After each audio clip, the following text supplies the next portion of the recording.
Welcome back to my YouTube channel. Make sure to like and subscribe to the channel for more interesting stories like these. Now, let's get into today's story video. My little sister's 18 female best friend, 18 female, came on to me during a sleepover and we had. She wants to date me, 20 male.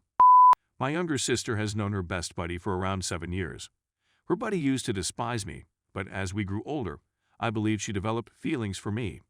To be more specific, I am roughly a year and a half her senior. She'll be 19 in a few months, and I just turned 20 last month. As we grew older, her buddy drew more close to me, and we became friends. She's attractive, polite, and an all-around wonderful person. I like her, but I have a feeling she's a bit too young for me.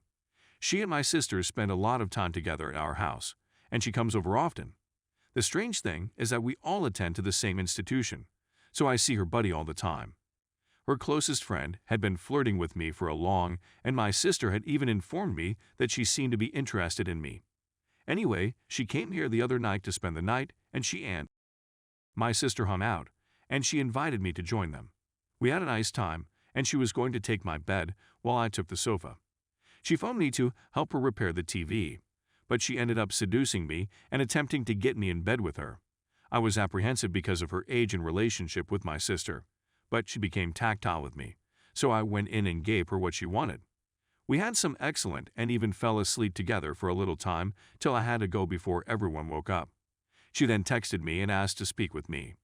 She said that she had emotions for me and that she liked me, and she also requested that we give it a try because she believes we might be something special together.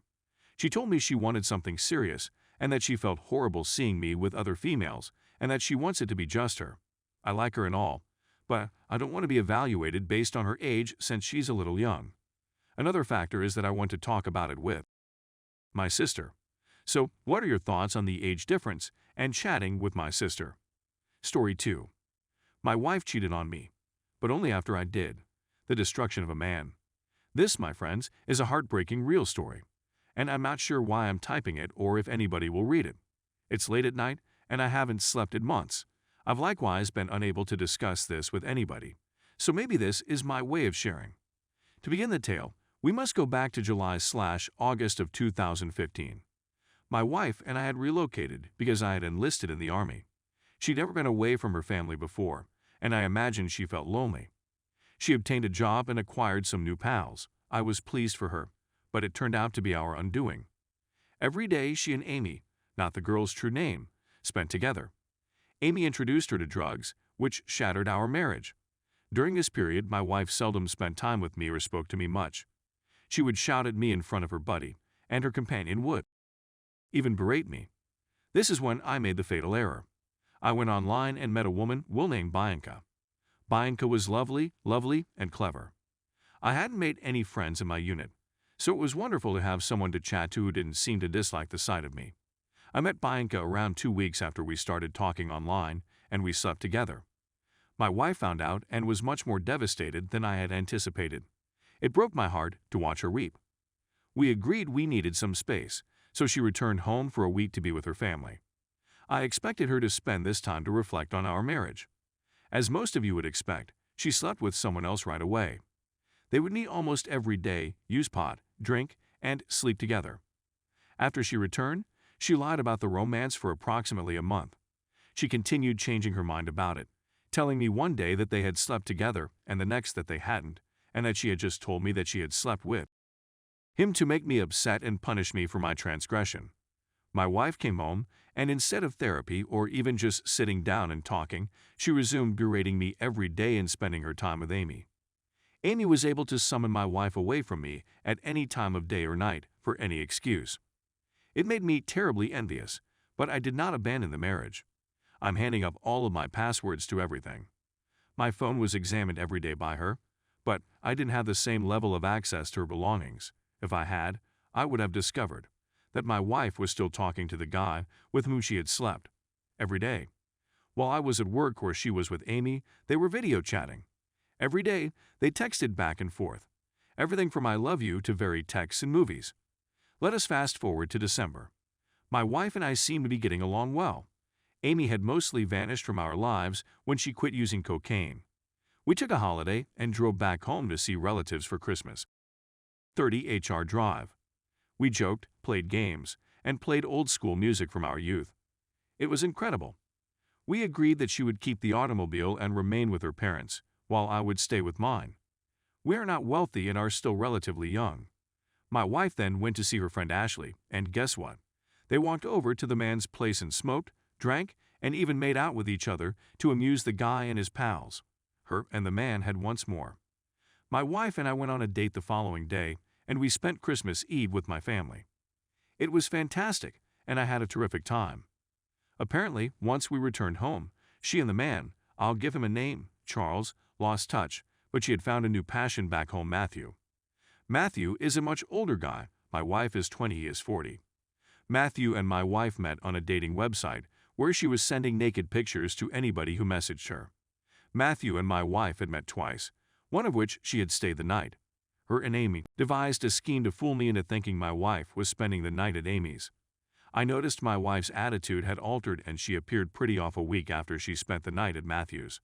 She suffers from bipolar disease. I asked her what was wrong one day when I came home to get something for work, and she informed me she slept with Charles again while we were home in December, and she recently slept with Matthew.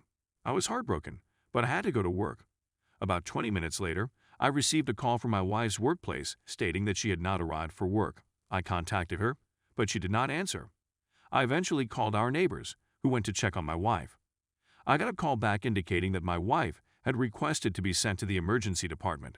She was suicidal, didn't seem to be reacting, and seemed distant. I hurried to the emergency department and stayed in silence with her for 5 hours before she was admitted to the hospital's mental unit on the base where I work. I visited her in the mental unit every day, sitting with her for hours. She rejected the meds and was experiencing severe auditory hallucinations. Her marijuana and cocaine usage, according to the psychiatrist, exacerbated her bipolar condition. Furthermore, the last psychiatrist she saw gave her medicine, which exacerbated her bipolar disease. Instead of a mood stabilizer, they gave her an antidepressant. She was sent to a civilian hospital since she was a citizen at a military hospital and denied care. I couldn't see her as often as I used to, but I did go to see her and cuddle her. Of course, we couldn't discuss about her adultery or decide if we should be together at this period. 3 weeks later, she was freed, and we felt it was best for her to be surrounded by family, so we sent her home. Back home, she continued to take her medicine, enrolled in college, and found work. We don't communicate much because, well, I was upset and didn't know whether I wanted to be with her. She stated she was done with cheating and apologized.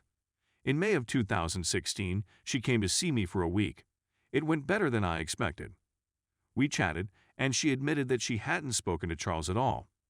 I trusted her and conducted some study on bipolar infidelity before deciding to forgive her and attempt to heal our relationship. I cheated on her as well after forcing her to relocate hundreds of miles away from her home. I'm not one to blindly believe, so I decided to go into her Facebook and discover that she has looked up Charles around 3-4 times a week since she came back home, but there have been no communications between them on Facebook.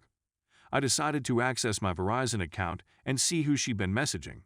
In April, I noticed she had contacted Charles multiple times. They texted and spoke on the phone for hours. I questioned my wife YET again whether she had spoken to any males since she had returned home.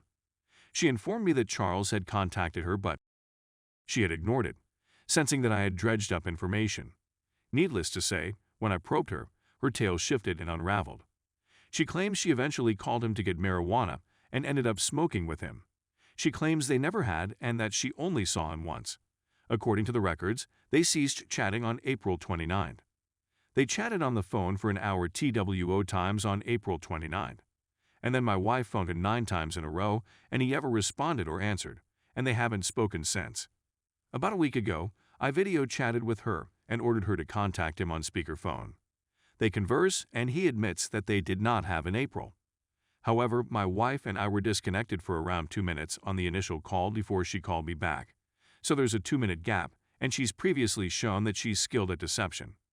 Her rationale for checking him up on Facebook is that she had stopped communicating to him and wanted to make sure he didn't publish any of their images or videos. I realize it makes no sense, but whatever. She claims they haven't spoken since April, that she regrets everything, and that it was foolish of her to smoke with him and see him again. She has evolved. She has made an effort, but I can't seem to sleep well anymore. I still don't have any friends here, and I've been sleeping on the sofa since my wife was admitted to the hospital. I've been really hating myself for cheating on her and blaming myself for everything. I didn't speak to her enough after she came out of the hospital and drove her back to Charles. If I hadn't been weak and cheated first, she would never have slept with or ever met Charles. Now, on Reddit, you've read my condensed account of events. I'm not sure whether I'm looking for guidance or if I simply wanted somewhere to vent. I'm feeling a lot better now. I'm hoping to get some sleep tonight. This is my first Reddit post, and I'm not sure if anyone will read it. Please leave a remark, or anything if you read it. Tough love is welcomed, as is hatred, and even the Darude. Sandstorm remarks would be appreciated in breaking up the despair, suffering, and loneliness that has become my existence.